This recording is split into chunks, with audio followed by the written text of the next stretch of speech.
भगवती से MT news में कृष्णकांत सिंघारी। अब देखते दिन भर की खास खबर। मारपीट की घटना होने से अहिरवार समाज के लोग बासुदा से आए बड़ी संख्या में। एसपी से की निष्पक्ष कार्रवाई की मांग।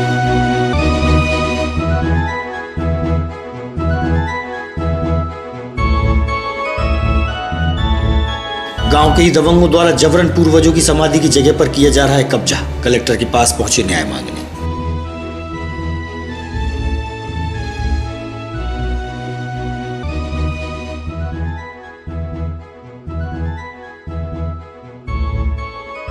और तारण जैन समाज के लोगों द्वारा मंडलाचार्य महाराज की 574वीं जन्म जयंती पर निकाली गई भव्य शोभा यात्रा। जैन समाज के लोग हुए शामिल।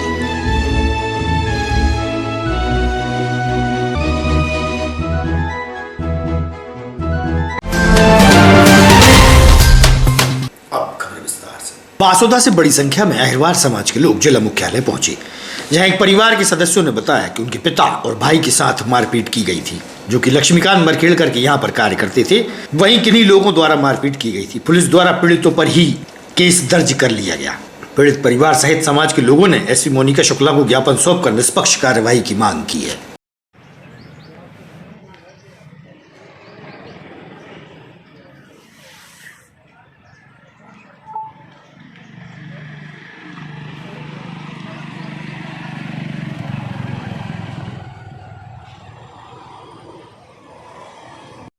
जी, आज मुझे विनोद अहिरवार का आवेदन प्राप्त हुआ। बेटा 24 तारीख में एक लड़ाई हुई, जिसमें कल्याण सिंह नांगौरी सहित उनके पुत्र को गंभीर चोट आई और उन पर 307 का मुकदमा चूँकि पुलिस ने बना दिया है, जबकि गंभीर चोट हमारे कल्याण सिंह नांगौरी और उनके लड़के पर आई है। सामने वाली पार्टी 307 न बनाकर हमारे लोगों के साथ की कार्रवाई हुई है। हम निष्पक्ष जाँच की मांग को लेकर माननीय एसपी महोदय के पास आए थे। कहाँ के रहने वाले हैं? मैं गंज बासुदा का रहने वाला हूँ। जी, क्या समस्या है? समस्या ये है कि डॉक्टर लक्ष्मीकांत मरखेड़कर के घर पे देवेंद्र सेन ने पहले पिताजी को बुलाया। वहाँ पे जसवंत दांगी और उसके एक भाई था विनोद दांगी, जिन्होंने मेरे पिताजी और मेरे भाई के साथ मारपीट की। और मारपीट में मेरा भाई गंभीर रूप से घायल हुआ और वो लोग भी घायल हुए, लेकिन उनकी 307 जो है वो थाने में ही बन गई और हमारी अभी तक मेडिकल होने के बाद तक नहीं बनी। उनका ट्रीटमेंट जो चला, मेरे भाई का अभी तक चल रहा है, वो रिलीज़ हो गए। उनका ट्रीटमेंट पूरा हो चुका और बता रहे हैं कि 307 बन। क्या चाहते हैं आप लोग? हम ये चाहते हैं कि सामने वाली पार्टी की पे भी 307 लगनी चाहिए। इसकी निष्पक्ष जांच हो और जांच के आधार पर जो भी न्याय हित होगा वो एसपी मैडम ट्रीटमेंट नहीं कराए। सर्दी का मौसम आते ही रजाई और गद्दों का व्यापार बढ़ गया है। रजाई की भराई होने लगी है। सर्दी के बढ़ने पर रजाई व्यापारी का क्या कहना है, आप भी सुनिए। अरे ये बाल बिहार का जो गेट है ना, तो यहाँ पर डलवा दो तो जो भरा जाएगी, है ना।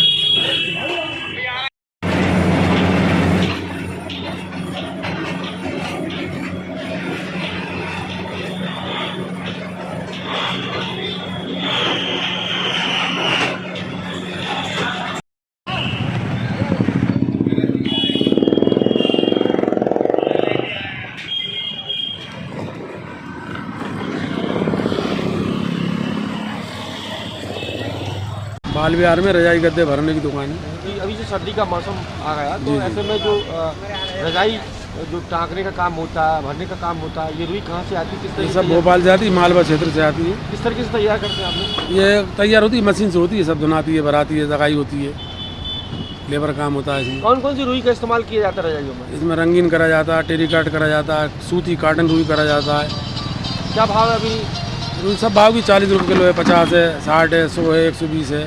लगभग एक रजाई गद्दे में कितनी रुई भर जाती है? एक रजाई गद्दे में भर जाती है 4 किलो रजाई में, 3.5 किलो रजाई में, 3 किलो रजाई में। गद्दे में 4 kilo, 5 kilo, 10 kilo, 8 kilo, 12 kilo, जैसी आपको भरवाना मोटाई चाहिए हो।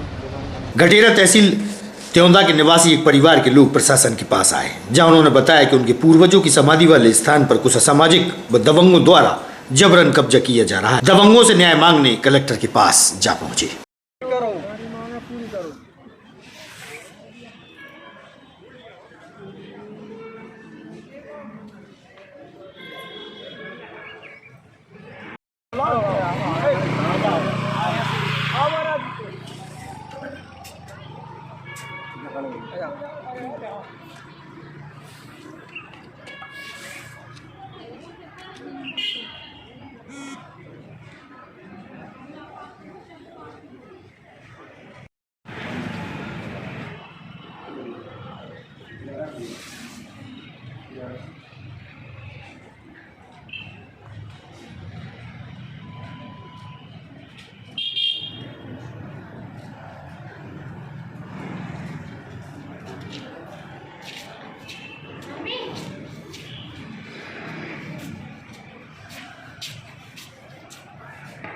जी कहाँ से आए आप? मैं भटेरास। हाँ तो हमारे 100 वर्षों से समाधि चली आ रही हुई हैं। वहाँ पर हमारे बाप दादों की समाधि हैं, चबूतरा बने हुए हैं। वहाँ पर राजकुमार प्रजापति और दिनेश विश्वकर्मा ने वहाँ अपनी हमारी समाधि इनके ऊपर झोंपड़ी डाल के अपने कावज सिद्ध कर रहा है। और इसलिए हमने तहसीलदार साहब को भी आवेदन दिया, थाने में भी आवेदन दिया, हमारी कोई जन सुनवाई में वो नहीं हुई। और माननीय में हम ये चाहते हैं कि हमारी जगह हमको सुरक्षित मिल जाए, हम लड़ाई नहीं लड़ेंगे। जी उपाध्यक्ष जिला कांग्रेस कमेटी। जी क्या समस्या है और ये लोग कहाँ के हैं? आज ये सब घटेरा तहसील देवंदा से आए हुए हैं, क्योंकि इन्होंने पहले भी तहसीलदार साहब को ज्ञापन दिया, थाने में भी ज्ञापन दिया, लेकिन उस पर कोई उचित कार्रवाई नहीं। आप कलेक्टर से मिले, क्या कहना है कलेक्टर साहब से जब मिले तो कलेक्टर साहब ने माननीय तहसीलदार साहब को अतिक्रमण हटाने के सख्त निर्देश दिए हैं, और उन्होंने ये भी कहा है कि 48 घंटे के अंदर अगर वो अतिक्रमण नहीं हटाते हैं तो आप पुनः हमसे आकर मिलें, वो अतिक्रमण हटेगी और वो शमशान भूमि जो है वो आप लोगों को सुरक्षित रूप से दी जाए। पूरनपुरा गली नंबर 5 में श्रीमद् भागवत कथा का वाचन पंडित संतोष शास्त्री द्वारा किया जा रहा है। स्वर्गीय श्री कन्हैयालाल व श्री कैलाश रैकवार की स्मृति में रैकवार परिवार द्वारा कथा संपन्न हो रही है। कथा से पूर्व भव्य कलश यात्रा निकाली गई।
मधुसूदन की आरती पापियों को पाप से है तारती, भागवत भगवान की है आरती पापियों को पाप से है तारती। हरि बोल।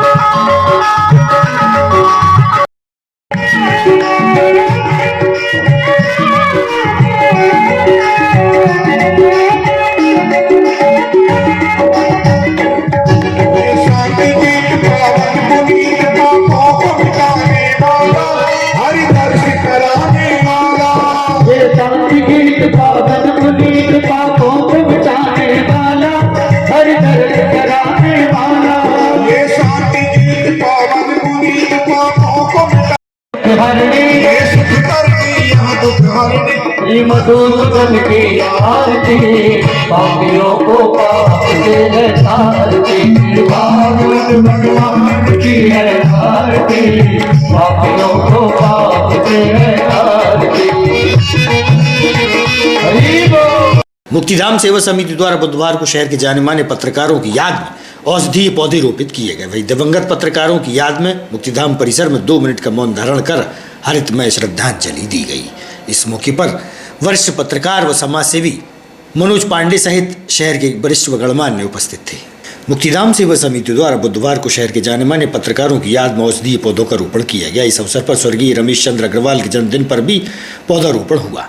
पौधरोपण कार्यक्रम में बोलते हुए मुक्तिधाम सेवा समिति सचिव पर्यावरणविद मनोज पांडे ने कहा कि हमारे शहर के जाने माने कलमकारों के असमय निधन पर न केवल पत्रकार जगत में बल्कि शहर में भी एक बड़ी क्षति हुई है। श्री पांडे के मुताबिक प्रेस क्लब के अध्यक्ष राजेश शर्मा एक जीवन व्यक्तित्व के धनी थे। न केवल वे सुलझे हुए एवं सहृदय इंसान थे बल्कि सभी को साथ लेकर चलने और कार्य के प्रति लगनशीलता के भी धनी थे। आज हमारे बीच पत्रकार राजेश शर्मा, सुनील शर्मा, नरेंद्र दीक्षित नहीं है, लेकिन उनको यह शहर इतनी जल्दी नहीं भुला पाएगा। श्री पांडे ने दैनिक भास्कर समूह के स्वर्गीय रमेश चंद्र अग्रवाल के 78वें जन्मदिन पर भी पौधरोपण कार्यक्रम संपन्न कराया। शहर के लिए बड़ा स्तब्ध और दुख की लहर स्तब्ध करने वाला समाचार था जब हमारे शहर के 3 पत्रकार साथी, जिसमें राजेश शर्मा जो प्रेस क्लब अध्यक्ष भी हैं, वो उनका निधन हुआ है। इसके साथ ही सुनील और नरेंद्र दीक्षित भी इस एक्सीडेंट की काल कलवित रहे हैं। निश्चित है कि बहुत शोक की लहर विदिशा में थी और जैसा कि मुक्तिधाम सेवा समिति करती है कि किसी के भी परिजन जाते हैं या कहीं भी ऐसी कोई घटना घटती तो हम लोग पौधारोपित करके एक हर्तमय श्रद्धांजलि देते हैं। आज भी हम लोगों ने वही किया कि मुक्तिधाम परिसर में आंवला और बिल्व पत्र, औषधीय पौधों का कंजी, औषधीय पौधों का रोपण कर हमारे भाई राजेश जी को, हमारे सुनील को, हमारे नरेंद्र को हम लोगों ने भावभीनी श्रद्धांजलि भी अर्पित की, 2 मिनट का मौन भी रखा।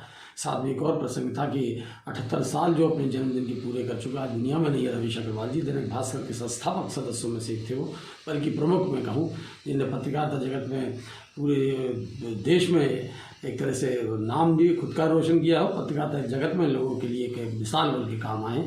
उनका भी जन्मदिन था, उस मौके पर हम लोग कई सालों से लगाते आ रहे हैं। तो रमेश अग्रवाल जी के भी जन्मदिन पर हम लोगों ने पौधारोपण किया है। इन चारों को हम लोगों ने श्रद्धांजलि भी अर्पित की है कि ऐसे सपूतों को निश्चित है कि हम लोग तो याद करते ही रहेंगे, इनके कामों को हम लोग याद करते रहेंगे। यही मेरी एक सबसे बड़ी सुख संवेदना है उनके लिए और यही उनके श्री चरणों में प्रणाम है मेरा। श्रीमद जिन तारण तरण मंडलाचार्य महाराज की 574वीं जन्म जयंती के शुभ अवसर पर श्री जिनवाणी पाल की शोभा यात्रा शहर के मुख्य मार्ग से निकाली गई। बड़ी संख्या में तरण तरण जैन समाज के पुरुष, महिलाएं और बच्चे शामिल हुए। समाज की युवतियों द्वारा नृत्य भी किया गया। धूमधाम से भव्य शोभा यात्रा निकाली गई।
सकल दिगंबर जैन समाज, सकल पाठक समाज के संयुक्त तत्वाधान में मनाई गई धूमधाम से। बच्चे, महिलाएं, पुरुष वर्ग सभी ने इसमें सहभागिता ली और आज जो 74वां गुरुदेव का जन्मदिन बहुत धूमधाम से मनाया गया। ये महान आध्यात्मिक संत श्रीमती नित्यानंद स्वामी जी की 574वीं जन्म जयंती है।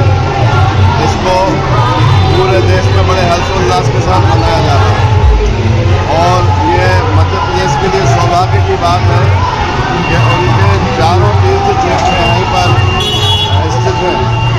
उनकी जन्मभूमि पुष्पावती बिलहरी कटनी के पास है और दीक्षा भूमि और तपोभूमि सिरौन के पास श्यामलगिरी तीर्थ क्षेत्र है। बिहार स्थली सूखा पथरिया के पास है और समाधि स्थली मल्हारगढ़ मवाली के पास है। तो उन्होंने शुद्ध और शुद्ध आध्यात्मिक अलग जगाई थी, जिससे उनके लाखों अनुयायी उन्होंने जैन धर्म स्वीकार किया था। सब मिलाकर ना उन्होंने किसी जाति संप्रदाय का खंडन किया ना मंडन किया। उन्होंने अपनी आध्यात्मिक एक अलग जगाई है और मैं चाहता हूँ कि विश्व शांति के लिए अगर लोग अध्यात्म की ओर बढ़ेंगे तो ये सब जगह जहाँ से बंद हो जाएंगे। मैं इस अवसर पर यही संदेश देना चाहता हूँ कि लोग अहिंसा से जुड़े और देश को, विश्व को शांति की ओर ले चलने सभी लोगों की सहयोग की जरूरत है। जय जैन। ताजा तरीन खबरों से रहिएगा आप अपडेट, देखते रहिएगा विधि संयम न्यूज। हमें दीजिए इजाजत, नमस्कार।